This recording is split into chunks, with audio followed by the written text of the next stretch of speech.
Now, in the programming, the very first month you can start with Python if you want it. The reason why you need to learn Python is from the beginning of your job role. So, like from the day one till the completion of a project, you will be doing everything in Python. So, you need to have a very good amount of understanding on Python programming. So, take it like normally to learn basics of Python, it takes 1 month. So now, but the overall life cycle means like from the month one to all the 6 months, what you are doing, you are trying to focus only on Python itself. Only you are trying to learn only Python. That's what you are trying to do.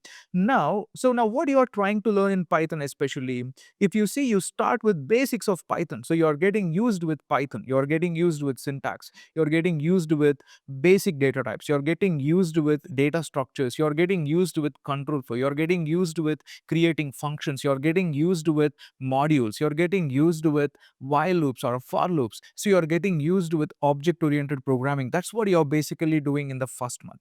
And then you are understanding about data stack. So like you want to clean your data, you want to understand your data. So you want to do EDA on top of your data, you want to do matrix multiplication on top of your data. So for all of that, you need to focus on your data stack like NumPy, Pandas, and a Matplotlib. And then so now this first part and the second part takes at least 1 month to complete, 1.5 month. If you are a very beginner, maybe like 1.5 month it may pull it. And after that, so now you need to work on, so you will be using the same Python to work on machine learning. You're using Python to work on GenAI LLMs. So especially you use Python libraries like LangChains, LangGraphs, LangSmith, AutoGen, CrewAI. These are the kind of libraries. By using these libraries, you're building prompt engineering, or you're doing RAG, or you're doing agentic AI development, MCPs, all of that you are trying to do at your fourth stage. Even fine tuning, everything works here. And then you're going at the fifth one, which we call it as a production or MLOps or LLMOps. You're writing Dockers, you're writing Jenkins files, you're doing your CI/CD stuff, or you're doing fast API stuff, or developing a Streamlit stuff. All of that you are doing at the fifth. Even that is also done through Python. So in simple lines, the end-to-end AI lifecycle, AI engineering lifecycle, or Gen AI engineering lifecycle, you are doing purely in Python itself. You are doing everything in Python, but you need to listen it carefully. Now, to understand first part and the second part, just Python is sufficient. But to use Python for machine learning, you need to know the knowledge of statistics and machine learning. So without understanding statistics and machine learning, you can write a code, but you don't know why you are doing it. So the same thing followed with 4. The section 4, what exactly happens is to write the coding of your means like RAG architecture, prompt engineering, you no need to really know the theory of mathematics or machine learning, but it's simply a coding. You need to know understanding of what an LLM is, what is pre-training is, what is fine-tuning is, what is this transfer learning is. Means you need to have a bit of understanding on a machine learning side of it. Only then you're able to start doing it pretty much well. So like, but people say, hey, you know Python, you get into Gen AI. That's not really how it works. You need to know machine learning. That is the fundamentals. If you understand machine learning, deep learning thoroughly, you can easily understand generative AI in a very good way. So that's the reason to build Gen AI or LLMs, you need to have an understanding of deep learning, which is very essential. I will be discussing in ML lifecycle. So now to do this coding, no need to have a mathematical background, but still you can do the coding, no problem. If you know Python, you can do it. And this is just only the coding, production grade of it. You need to understand a bit of DevOps, or you need to understand a bit of software development so that you are able to write this stuff using Python. So this is what you are doing it at your Python level. So now at the first month, you are kick-starting with Python to get a hands-on. You are learning basics of Python and you are doing it. And next, you need to start with data warehousing, which we call it as SQL, Structured Query Language. So why you need to know about your SQL? So very simple. Now your data may be in databases, you want to collect the data, or you are dealing with your vector databases. Even some of the databases are supporting this vector databases. As a Gen AI engineer, you are dealing with vector databases. So you need to have an understanding of data warehousing, even having a knowledge of ETL pipelines, how they are working, extraction, transformation, and loading. And you need to understand how this end-to-end data engineering pipelines are working in a real time. The reason why, as an AI engineer, you may not work alone. You may not work as one person project. So you work with data engineers, you work with data scientists, data analysts, you as an AI engineer. So you have a bunch of people working working with you. So now, without a proper data engineering or without a proper data warehousing, you cannot really establish a proper Gen AI solution or an agentic AI solution. So SQL is very, very essential. So now learning SQL is not a big deal. 1 month is really sufficient to learn SQL. You no need to worry about other months.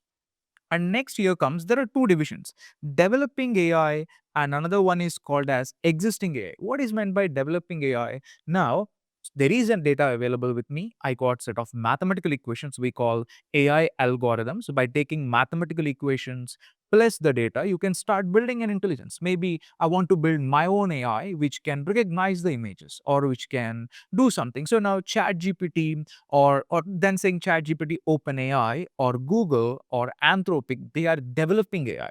So in order to develop AI, there is a life cycle. What we do, there is a problem statement. You collect the data, you understand the data, you train the model, you test the model, you evaluate the model. Here, model is mathematical equation. You train or you solve the mathematical equation, you test this solved mathematical equation, and you evaluate the mathematical equation. If you see, even the current chat GPT we are using or Gemini we are using, they are nothing but mathematical equations internally. So we call them as LLMs. There is a multi-head attention mathematical equation running around it. Now, to build an AI, you need to have a mathematical foundation. So now, to develop AI, this is very essential. Now, companies are slowly migrating from using existing intelligence. Using existing intelligence means already OpenAI developed it. I use it using API key, or I will be start using it through Anthropic through an API key, and I customize it using prompt engineering or RAG architecture and all of that. That is called existing intelligence. So now, developing AI, the life cycle I said earlier, you need to have a knowledge of stats. So before we are getting into this, now just see this roadmap on SQL. So now, in order to master SQL, you need to start with SQL basics like DDL commands, DML commands, understanding select clause, joins, where, group by, subqueries, understanding advanced queries, understand like window functions, CTEs, pivots, and query optimization, data pipelines, ETL workflows, stored procedures, and job scheduling, or we call events. And SQL for machine learning, like for the sake of you're storing all your data at a feature store, or we call it as feature engineering, and vector database embeddings, and you have the retrieval, keyword embedding, keyword based retrieval, as well as semantic based retrieval. And then AI scale level data. So when you're trying to work at a real time level, the data may not be at your traditional SQL, it's going to be there in your BigQuery, Snowflake, or Spark SQL, or a data lakehouse, or a data warehouse, or a data lake. So like this kind of cloud-based data warehouses are important to get a hands-on, not really mandatory. Having it is an advantage. And now, when it comes to your developing AI, you need to have a knowledge of especially stats. The very first foundation is stats.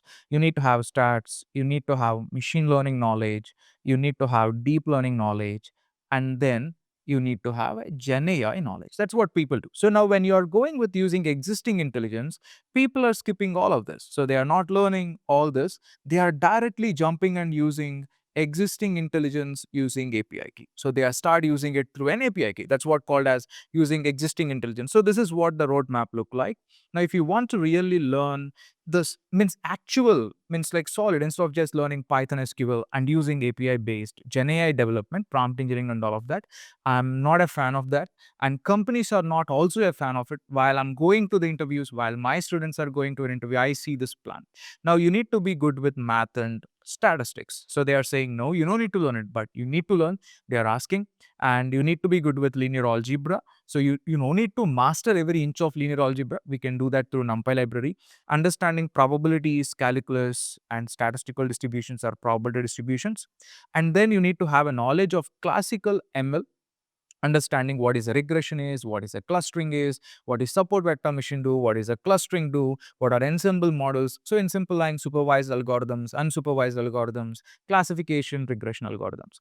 And then you need to know about deep learning. like feed-forward neural networks, convolution neural networks, recurrent neural networks, transformers, PyTorch, and a TensorFlow. In lot of roles and responsibilities, you can search in LinkedIn AI engineering role. You see this kind of skills in their roles and responsibilities or a job description. And then normally what people are doing, they are skipping all of this. They are not learning the subject. They are directly jumping into this Gen AI LLM development. The reason why, in order to do this, you just need to have a Python knowledge. You don't need to be provide all of these three subjects. But to take this to a next level, to be an engineer, you need to have the knowledge of all the three elements: classic ML, math, and stats, and deep learning. And then now in Gen AI, you are learning prompt engineering, RAG architecture, AI agents, fine tuning. Within fine tuning, you have types. So like you will be dealing with MCPs, and all of this you will be learning at what? Gen AI and LLMs. And the fifth one going to be, you need to be very good with your MLOps or LLM ops for the production. So every AI engineering project may not end without MLOps. It is very, very important. It's mandatory. So where you understand about ML flow, Qflow, Jenkins, AWS, Azure, Dockers, so like CI/CD and cloud stuff, you'll be using AWS, Azure, all of this you'll be learning at this particular point. Now, in order to learn this syllabus, basically this is one of the complex syllabus which takes time. The reason why stats, ML, deep learning, you need to remember. So it's not just about understanding a topic. So you need to remember the theory. You need to remember those equations. That is an actual bottleneck or that's a pain area. When you go to Gen AI, it's purely coding. Now in here, what they ask is basically the architectural design. So what you do, how you design a RAG architecture. They give us scenarios, how you design the architecture, how you design agentic architecture. They give us scenarios, you need to do it accordingly. Even this is also more about coding, and this is also coding. These three are more about the theory. That is where your time going to be consumed, or you find it a bit tensed, or you feel like a lost is because of the theory behind all the three subjects. As you keep on learning, a new concepts comes in and you feel like lost. So that's the reason recruiters are focusing these three areas so deeply. So be very thorough with them so that you are able to easily handle it. Now, this 3 months starts MLDL, so it takes minimum 3 months or more than that. And once you completed this, then get into Gen AI. In Gen AI, what you need to do is you need to start developing projects using LLM ops. So you need to start building end-to-end projects using LLM ops. So now the last 6 months is what you're doing in Gen AI. Practically, there is nothing to remember. You are learning prompt engineering, you're building a project. You're learning RAG, you're building a project. So learning RAG and implementing is a matter of one day task. So like you're learning RAG, there is nothing. It's more of like designing the architecture, RAG architecture, prompt engineering architecture, agentic AI architecture. There are architectures. You are developing projects using those architectures. So now what exactly you need to learn? This is the area which consumes your time, or which means like it going to cost your time. And this, most of your interview questions come, and from Gen AI, you get a questions on your project architectures, which project you used, how you used it, how you reduce the billing, costing, or we are able to call it as how you improve the success rate of your project. So these are the kind of questions you get here. Now, the time frame, 6 months or more than that, depends on how good you are at Python. You need to be very good with your Python. SQL is easy, you can do it. And next one is how well you can remember it. So if you are able to understand it well, if you are unable to remember, the time may increase to 3 months, 4 months, whatever the time it takes. And this is projects, and the projects need to be production grade or real time level, so that you can place it in your resume, so you are able to get a call or you are able to get hired as an AI engineer. So now this is a very simple roadmap which you need to try. Now cloud, MLOps, LLM ops, there is nothing. It's very easy. If you really know Python, if you are not good at Python, you find it very, very difficult. If you are good at Python, LLM ops may not be a big deal. Gen AI may not be a big deal. Only issue comes at is what? Stacks, ML, deep learning. So here comes all the theory which you need to master. So keep this point in the brain. In case if you want a one-on-one call discussion with me, in case if you need, the links are in the description. You can reach out to me. I'm happy to help you on your getting a job as an AI engineer or a Gen AI engineer or an agentic AI engineer.